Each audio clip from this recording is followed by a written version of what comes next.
আসসালামু আলাইকুম।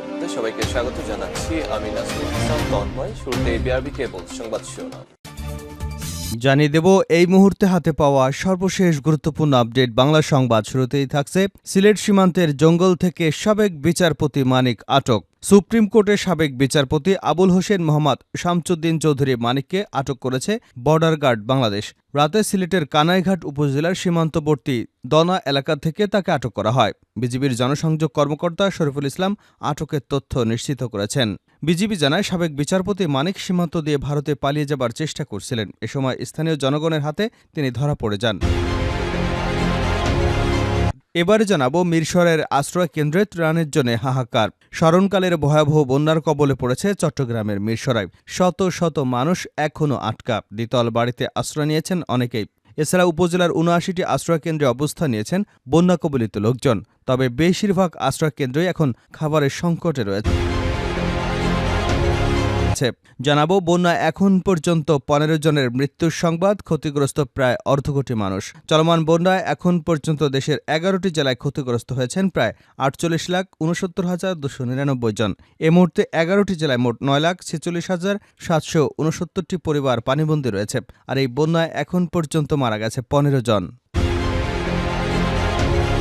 এবারে থাকছে আওয়ামী লীগের সাবেক সংসদ সদস্য গোলাম মাওলা রনি বলেছেন, শেখ হাসিনা এবং তার সাঙ্গপাঙ্গদের পরিণতি সম্পর্কে বলা যায়, তাদের উপর আল্লাহর গজব সবে শুরু হয়েছে। গজবের চূড়ান্ত রূপ যে আরও কত ভয়ঙ্কর হবে তা এখনও আন্দাজ করা যাচ্ছে না। এদিকে উৎসুক জনতার ভিড়ে ব্যাঘাত ঘটছে উদ্ধার তৎপরতায়। টানা বৃষ্টি আর ভারতের উজান থেকে নেমে আসা পাহাড়ি ঢলে গোমতী নদীর বাঁধ ভেঙে প্লাবিত হয়েছে বুড়িচং উপজেলা। এতে পানিবন্দী হয়ে পড়েছে প্রায় লক্ষাধিক মানুষ। তাদের উদ্ধারে বিভিন্ন রাজনৈতিক, সামাজিক এবং স্বেচ্ছাসেবী সংগঠনের কর্মীরা উদ্ধার তৎপরতা চালাচ্ছেন। কিন্তু তাদের উদ্ধার কাজে ব্যাঘাত ঘটাচ্ছে বন্যা দেখতে আসা উৎসুক জনতা। এবং সর্বশেষ জানাবো, বন্যা ষড়যন্ত্রের অংশ কিনা তদন্ত করে দেখব, উপদেষ্টা আসিফ মাহমুদ। অন্তর্বর্তীকালীন সরকারের যুব ও ক্রীড়া বিষয়ক উপদেষ্টা আসিফ মাহমুদ সজীব ভূঁইয়া বলেন, ব্যক্তির নয়, কল সিস্টেম পুনর্গঠন করা হবে। বাংলাদেশে সৃষ্ট বন্যার সমস্যার ষড়যন্ত্র কিনা তা আমরা তদন্ত করে দেখব।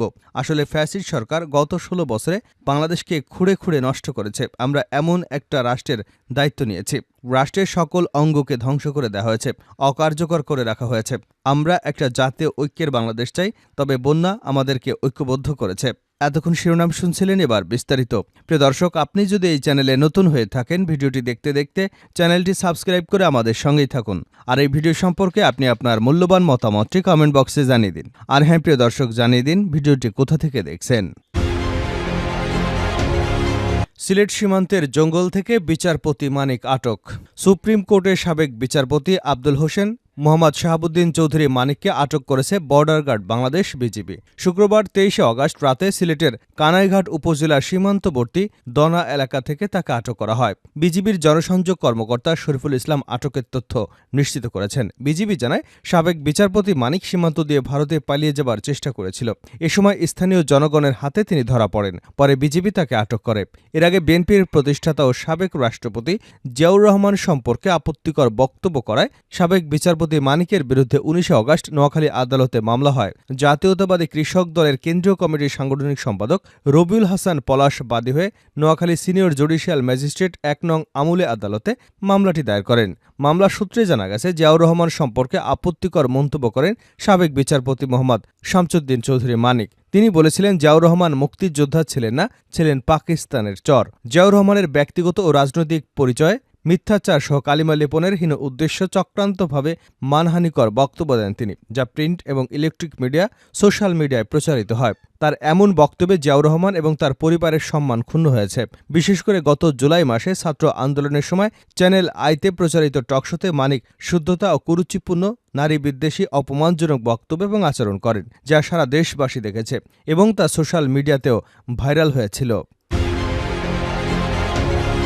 মিরসরাইয়ের আশ্রয় কেন্দ্রে ত্রাণের জন্য হাহাকার। স্মরণকালের ভয়াবহ বন্যার কবলে পড়েছে চট্টগ্রামের মিরসরাই। শত শত মানুষ পানিতে এখনও আটকা। দ্বিতল বাড়িতে আশ্রয় নিয়েছেন অনেকেই। এছাড়া উপজেলায় প্রায় ৭৯টি আশ্রয়কেন্দ্রের অবস্থান নিয়েছে বন্যা কবলিত লোকজন। তবে বেশিরভাগ আশ্রয়কেন্দ্রে খাবার সংকট রয়েছে।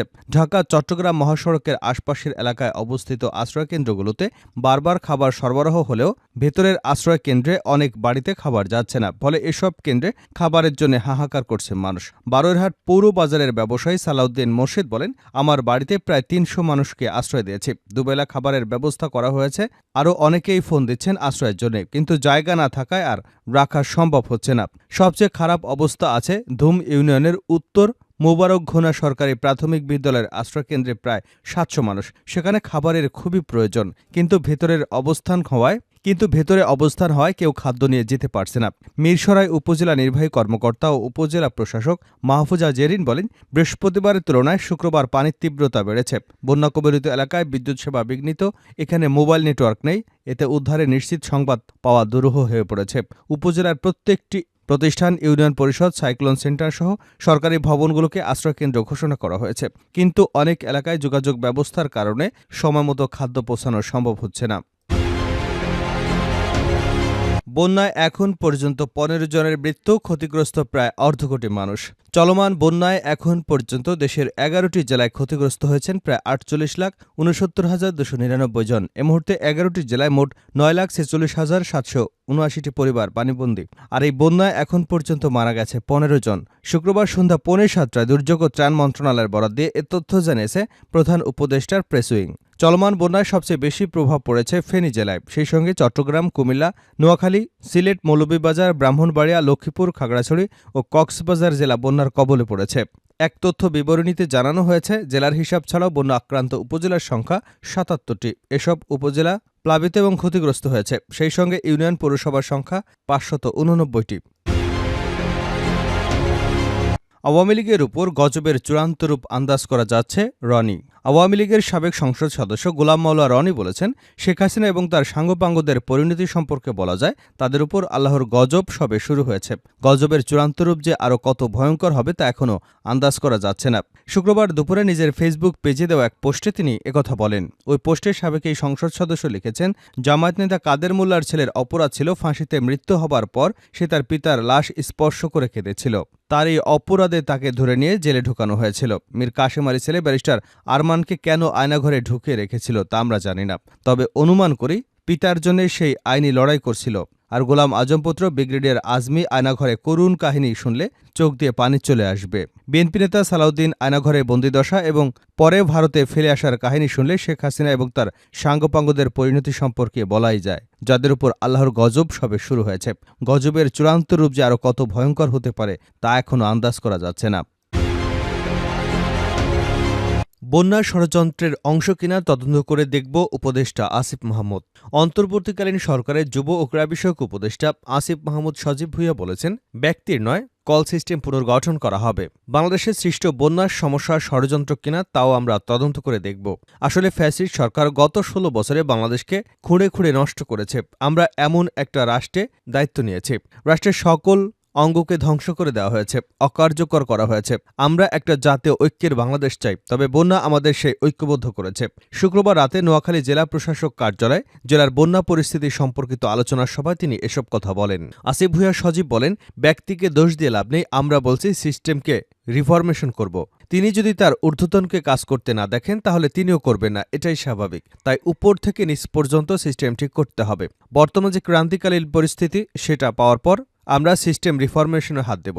ছাত্ররা সিস্টেম রিফরমেশনের জন্য লড়াই করছে, শুধু ক্ষমতার পালাবদলের জন্য নয়। তিনি বলেন, নোয়াখালী উপকূলীয় অঞ্চল, এখানকার মানুষ বন্যার সঙ্গে খুব একটা পরিচিত নন, তবে উপকূলের প্রাকৃতিক দুর্যোগের বিষয়ে তারা সচেতন। তাই উদ্ধার কাজে কিছুটা বেগ পেতে হচ্ছে। আমরা চাই সবাই মিলে কাজ করব। অন্যান্য জেলার মানুষ নোয়াখালীতে সাহায্যের হাত বাড়িয়ে দিতে এসেছেন, আপনারা তাদের সহযোগিতা করুন। এর আগে যুব ও ক্রীড়া বিষয়ক উপদেষ্টা আসিফ মাহমুদ সজীব ভুঁইয়া বেগমগঞ্জের টেকনিক্যাল স্কুলে আশ্রয় কেন্দ্রে পরিদর্শন করেন। এ সময় বাসিন্দাদের সঙ্গে কথা বলেন এবং তাদের খোঁজখবর নেন। এরপর আশ্রয় কেন্দ্রের বাসিন্দাদের পুনর্বাসন, সরকারি সহায়তার বিষয়ে আশ্বস্ত করেন তিনি।